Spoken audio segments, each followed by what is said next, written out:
So cast your mind back to the start of this millennium. A lot of things went on, including Porsche launching a new SUV, Saab contemplating if they're going to be in business anymore, and finally Ford coming out with its 5th generation Fiesta. At the time, Ford, rightly so, had some heavy competition against the Citroen Saxo and Renault Clio, but as time told, the Fiesta ended up being one of Britain's best-selling cars, and so luckily, today I've managed to get my hands on one. So let's hit the road.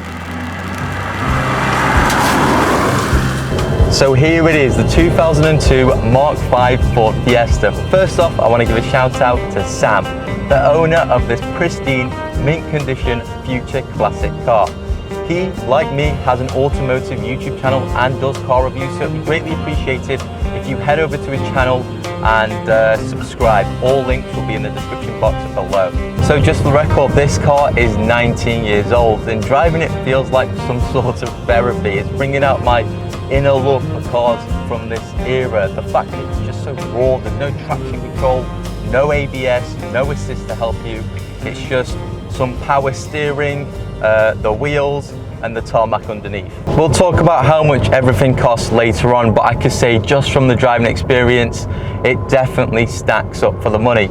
In addition, this is a car that will appreciate. It's gone through all this depreciation, it's gone through all the harsh owners, all the people that are going to scrap them, and the good ones like these, well, these will remain. Eagle-eyed viewers amongst you would have noticed this car isn't stock. It's got some light modifications, such as a shorter Ford KA rear wiper, some tinted side indicators and some tinted front headlights as well. The owner did also have a Ram air filter which gave it some more whooshing and wishing, but unfortunately he had to take it off because his insurance doubled. Yeah, a bit unjust from the insurance company to increase your premium that much, but I guess that's the society we live in.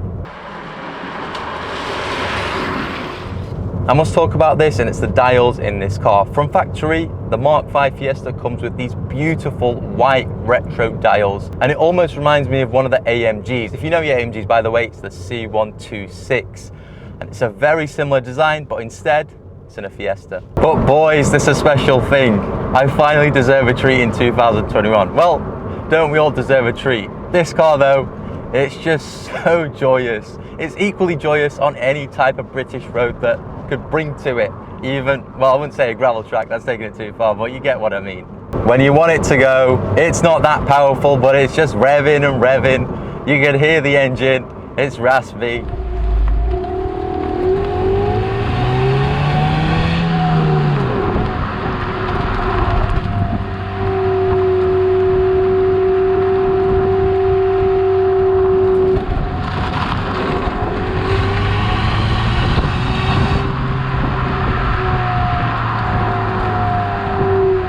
Of course, you don't want to be too hard on the brakes. There's no ABS, so a lockup will most likely happen if you're not careful.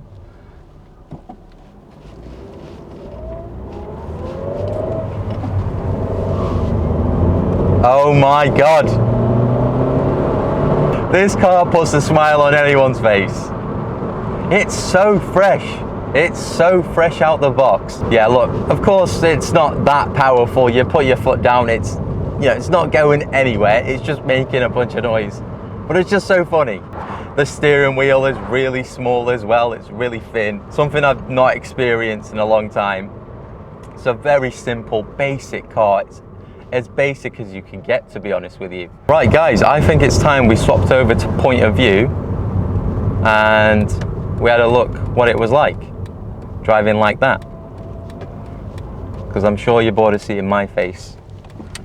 So let me just pull over and we'll swap over. Okay, right, very interesting car. Most likely the oldest car I've had on the YouTube channel, put it that way. So how do you guys like it points of view? Is it a bit of you? Mirrors are tiny, I've noticed, all around. This car, I should have mentioned, it's only done 67,000 miles. How low mileage is that for a car that's been out for 19 years? The seats in this car aren't that great. I mean, they're very flat. There's no support. If you are slushing around a corner, you do feel like you're about to fall off the seat, I would say. Brakes are very tight, I've noticed. Brakes have come a long way. One thing that has been compromised though with newer cars is visibility, and in this car, it's fantastic. I could see all around me. In fact, I could probably touch the boot if I really tried. Is the steering direct? Hell yeah. Hell yeah, it is. I drove a VW Polo and that steering is way less more direct than this. It's very nimble. There's no roll. There's not that much roll. I mean, of course, the dashboard is very plasticky, cheap stuff, but very well maintained by Sam. I've got to say, I've got to show some appreciation. There is no wear and tear on these dials. Well, it actually feels like fresh out the box. This car came brand new from factory back in 2002. The suspension's not even that tight. It's not even that rough. Wow. It's a better car than I thought. It's actually dailyable. I can't believe I'm saying that. It's dailyable. Of course, we haven't mentioned the rust. Of course, yeah, this car, with all the cars, in fact, rust is inevitable. And what is this French person doing? Not too sure. Yeah, rust is inevitable, and there is a very common problem with these cars is the fact that the rear arches do rust a lot, and there's some rust on this car, in fact.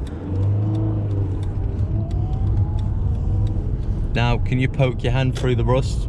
No, so that's good. A lot of wind noise though, I've noticed. A lot of wind noise. A lot of wind noise, and it feels like you're about to jump off a cliff when you go in 60 miles per hour. It feels rapid. The stalks feel so flimsy though. I do feel like I'm about to yank them off every time I do indicate or anything like that. They're on par with the Fiat 500, let's put it that way. Anyway, I think it's time we pull over and talk about some of the intricate details.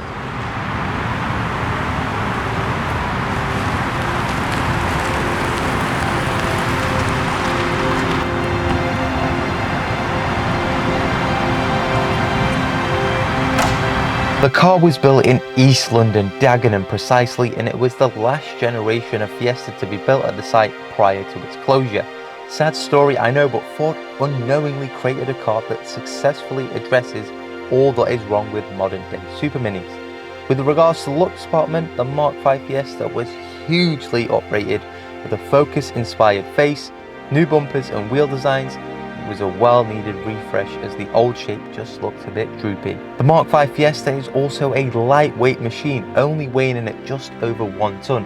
You already know it's going to be very darty and very, very nimble. So now let's talk about the model variant that I've got in front of me, and it's the 2002 Fiesta Freestyle with the 1.25 litre petrol engine, currently pushing 74 brake horsepower and 81 pounds-foot of torque. If you want to make the whole use of your speedo and stretch the Fiesta's legs, it tops out with 104 miles per hour and takes roughly 13 seconds to get up to 60. So not that quick, but can beat all your Caramobiles off the line. For price and running costs, well, I had a look on Auto Trader, and a similar car to this in the condition that it is goes for roughly around £2,000. The cheapest one I could find was for 600 quid with 80,000 miles on the clock with the 1.3 litre petrol engine. So pretty much condition dictates the price of the car. And finally, you have car tax, and expect that to be £210 a year, which came to a surprise as that's more than I thought. As for the interior, well, since it was considered a low-cost runabout in the early 2000s, there isn't a crazy amount of features in this car. In fact, if you sat here prodding every button for 2 minutes, you probably know what every single one of them would do. Weirdly, even though this car is by far the simplest car to understand, they've mounted the hazard button in front of the dials.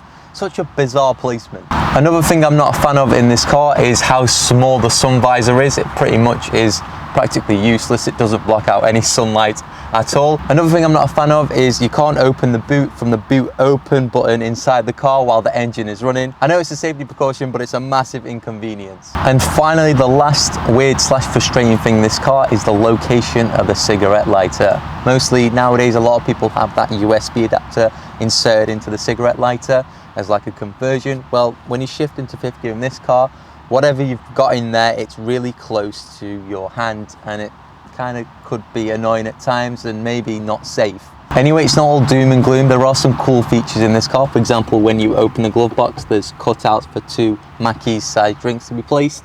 Some nice storage pockets on the door cards and on the center dash as well. And at night, when you turn your lights on, the dials turn green. How freakish is that? So that's the in-depth tour and review around the 2002 Mark V Fiesta. This car is an absolute jewel. It combines everything that's great about cars, and it's most certainly one of the most enjoyable cars I've driven, and that's a rarity. Thank you guys for watching, and I'll see you in my next video.